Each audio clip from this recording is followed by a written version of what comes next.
Welcome to GFB Express. Happy Saturday. It's a great day. It's going to be a short one today. I'm going to just be reviewing this article from Dennis Dodd, which a lot of people were hating on Dodd. They were saying he was a shill. He was paid by Endeavor. He was paid by the Big 12. Well, it turns out that everything he was saying was right. So, shocker, your message board source who says they talked to someone who had a friend of a friend who's a big donor at whatever university didn't know as much as the guy who is the national reporter for CBS. I know. But here's this headline: bungled opportunities to raid Big 12. Passive leadership has Pac-12 on brink with Colorado departing in 2024.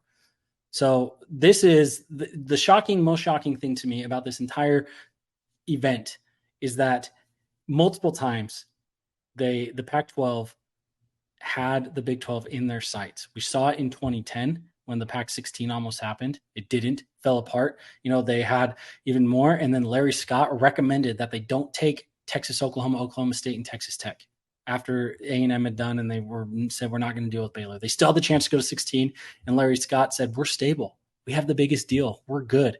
And then the university presidents enabled Larry Scott, fired him 5 years too late, went out, hired an executive who worked for NBC Universal, who worked for Hulu, who had all of this media experience, who was supposed to navigate and do this one single deal. This is why they brought George Kliavkoff in, was to fix the issues with the distribution with the Pac-12 network being a major failure, was to go out and get the biggest deal possible for his conference. But and so Dodd harps on this, and he said the Pac-12 failings bear repeating. The league likely had its choice of Big 12 schools twice. In 2010, Commissioner Larry Scott's bold move to rid the Big 12 of half its team fell short. More than a decade later, when Texas and Oklahoma announced they were departing for the SEC, the opportunity existed to pick the bones of the wounded Big 12. This was at a time, even as a BYU reporter, we were saying we need to be iffy on the Big 12 because we just assumed that the Pac-12 was going to pick some Big 12 schools and it was going to be left with like Kansas and Iowa State is who was going to be left. And, that there you didn't know what you were going into. And it seemed like a Big East situation. And then even after that, it's now been reported that Bob Bowlesby, the then commissioner of the Big 12, approached the Pac-12 about a complete merger. Arizona President Bobby Robbins reported this in an interview both with The Athletic and CBS back in March, that he said he was the only president that was for it. They could have gone to 20 teams and completely absorbed the Big 12. And even if they hadn't taken the 20, they probably could have taken the 4 that they wanted and gone to 16. They chose not to. And now here again, George Kliavkoff, you can say that this is Larry Scott's fault, but he was hired in 2021. He had no idea. We got completely blindsided by USC and UCLA. He spent 6 months trying to convince the Board of Regents and the state legislature in California not to let UCLA leave. That was never going to happen. And that, then there's the issue with, that the fact is that he came in, they had an offer on the table. It was reported by the Sports Business Journal that they were, that they had an offer comparable to the Big 12's deal that Big 12 ultimately signed in the $30 to $35 million range. And it was reported that they were hundreds of $1 million apart on this number. And then Dodd reiterated yesterday, said, Colorado's exit now makes it okay to question out loud the process the Pac-12 has taken to this point.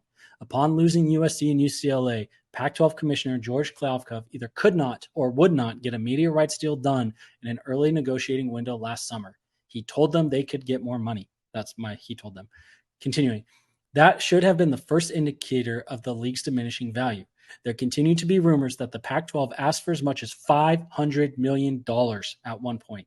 That's $50 million per team per year, which would have put the Pac-12 in the same orbit as the Big Ten, despite the 2 biggest West Coast brands walking out the door. Too harsh? Kliavkoff then watched Yormark jump the line, opening his media rights deal early, signing extensions with Fox and ESPN, the same partners with the Pac-12 hoped to negotiate with the day before Halloween.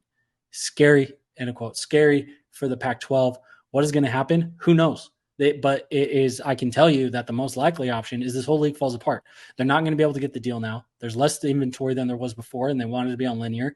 Even this morning, the CW just announced, or yesterday morning, sorry, the CW just announced that they're signing the Xfinity Cup Series for NASCAR for $115 million a year. That was, the new partner that was supposed to come in to create more linear spots. They just gave out money to the NASCAR minor league series.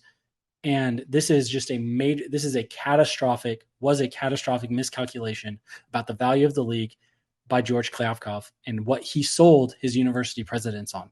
And Brett Yormark was able to get in the room, get everyone on the same page, and say, this is exactly what we're doing. Don't worry about the TV deal now. Don't worry about maybe being able to eke out $5 million more. Get it done now, lock it down, be stable, live to fight another day, build your brand, and worry about the value the next TV round after we pick off some P5 schools. That's what we're going to do. He's a gangster. He literally married into the Gambino crime family. His wife is a Gambino. He is a gangster, and he's our gangster. So this is not done. I just cannot fathom how an executive with that much experience could just misunderstand and misvaluate the market that much as George Kliavkoff did, and that the university presidents bought it, and nobody raised their hand and said, I don't know if we're worth that much. Complete shocker to me. Thank you for watching, liking, subscribing, sharing, all that good stuff. Continue to fuel the algorithm, and check back next week for more GFB Express.